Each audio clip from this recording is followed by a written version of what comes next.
And now for something entirely different.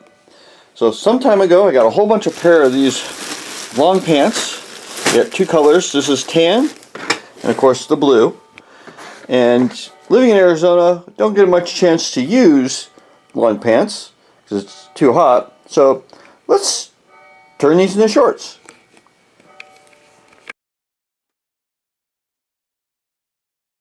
So the first thing I'm going to do is lay the pants out on my work surface here and grab the old trusty ruler. And I'm going to follow along on this pair here. I've tried to follow along the base of, or the bottom of the cargo pocket. These are cargo pants that I'm going to make into shorts. So I wanted to save as much room in that cargo pocket as possible. So I just drew with my ruler a line following that end of the cargo pocket. And then I couldn't remember if I followed the straight line of it or if I put it at an angle. So I had to go back and double check that. And yeah, I followed the straight line of the seam in the cargo pocket. But I wanted to double check. So I ran my ruler down the inseam just to verify. So and got my measurement and then ran it down again, put on the other leg and ran down and made a mark and then followed the line across following the seam of the cargo pocket once again, and lo and behold, everything lined up. So I went and just did it. Now later on, I didn't draw the line anymore because the ruler I'm using is about 1.5 inches wide. So I just used that to create my seam and just ran the knife down it without making the color line. And of course, I had to get out the defer because the cat liked to lay on these before I had a chance to work on them, so they're all covered in cat hair. So yeah, just rolled out the cat hair. I got as much off as possible, but the dryer lint catcher will get the rest. So it's time to cut. So I get out the old cutter and I'm going to use that same steel ruler that I used before as a straight edge to do my cuts right across. Then on to the second leg, and at this point I pass a point of no return. But I did notice that things didn't quite line up. But hey, I tried to figure out, ooh, is that a bald spot? I believe it is. Hey, well, I never said I had a lot of hair. So anyway, I was able to line up the other seam by moving it over and making sure that everything was lined up correctly and ran that right across. And that was one pair done. Then on to the next. Now the astute viewer will notice that every other time I cut, I throw tan pant legs down, not blue.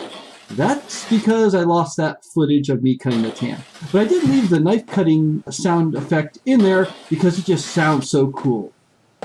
So then it's on to the ironing board. And I learned this trick watching YouTube, of all places. What I'm doing is I'm putting the first fold into the seam, and once that's in place, I'll go ahead and run the iron across, and that'll set the fold into there. And then I will go ahead, and so I'm just making sure that everything is lined up correctly and needs a little bit of adjustment. And once again, and then I will roll the second, roll it again, and that'll kind of like lock it so the bottoms don't fray.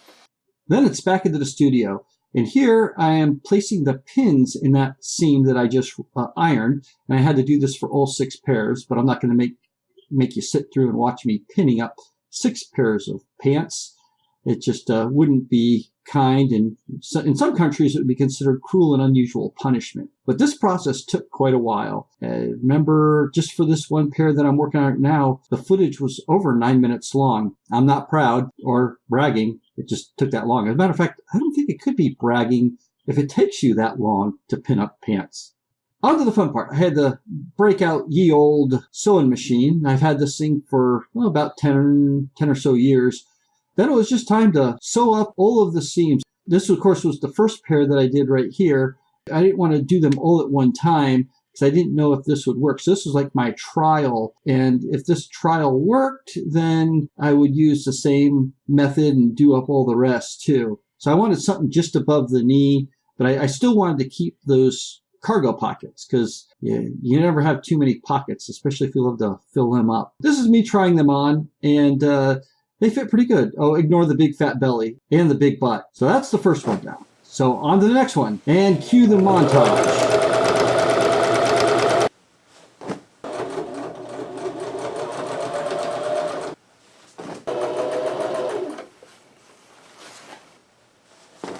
So that was all of them. All in all, this project turned out pretty good. I got 6 pairs of shorts, and I really like them. So if you like this, go ahead and leave a comment. If you learned something, let me know. Remember to smash that like button, and we'll see you next time.